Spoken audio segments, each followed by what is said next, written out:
94.3 માયફમ તમે સાંભળી રહ્યા છો. હું છું રવિ તમારી સાથે અને અમે પહોંચી ગયા છીએ અત્યારે સાયબર સિક્યુરિટી પ્રોટેક્ટર્સમાં, જ્યાંથી અમે તમારી સાથે લાઈવ શો કરી રહ્યા છીએ.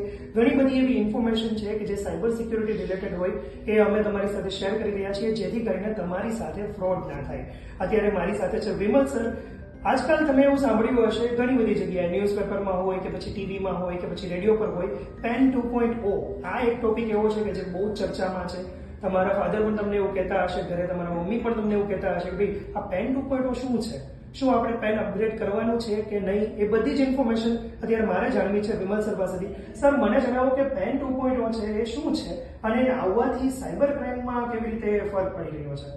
જનરલી પાન 2.0 એક પાન કાર્ડનું અપગ્રેડેડ વર્ઝન રહેશે, જેમાં જે આપણી ઇન્ફોર્મેશનને એ સિક્યોર રહેશે, જે આપણી ઇન્ફોર્મેશનને ઇન્ક્રિપ્ટ કરી નાખશે. ઇન્ક્રિપ્ટ એટલે એવું ફોર્મેટ કે જેને ઇઝીલી આપણે વાંચી ના શકીએ. પાન 2.0 માં એક QR કોડ હશે જેની અંદર આપણી ફાઇનાન્શિયલ ઇન્ફોર્મેશન એન્ડ આપણી પર્સનલ ઇન્ફોર્મેશન જે પાન કાર્ડને રિલેટેડ છે તેમાં સિક્યોર રહેશે અને પ્રોટેક્ટેડ રહેશે. આ જ વસ્તુથી આપણે જે કાંઈ આપણે સાથે સાયબર ફ્રોડ થાય છે, લોન માટેના જે કંઈ ફ્રોડ થાય છે, તો એની સામે આપણે બચી શકીશું. અને સૌથી મહત્વનું અપડેટ આમાં એ રહેશે કે પાન કાર્ડ સાથે કોઈ પણ એક્ટિવિટી યુઝરની થાય છે તો એક નોટિફિકેશન અલર્ટ આપવામાં આવશે, જેનાથી એ રિપોર્ટ આપણે એમ જનરેટ કરી શકશું અને જે આપણે એક એવિડન્સ તરીકે યુઝ કરી શકશું અને જેના આપણે સાયબર ફ્રોડમાંથી આપણે બચી શકીશું.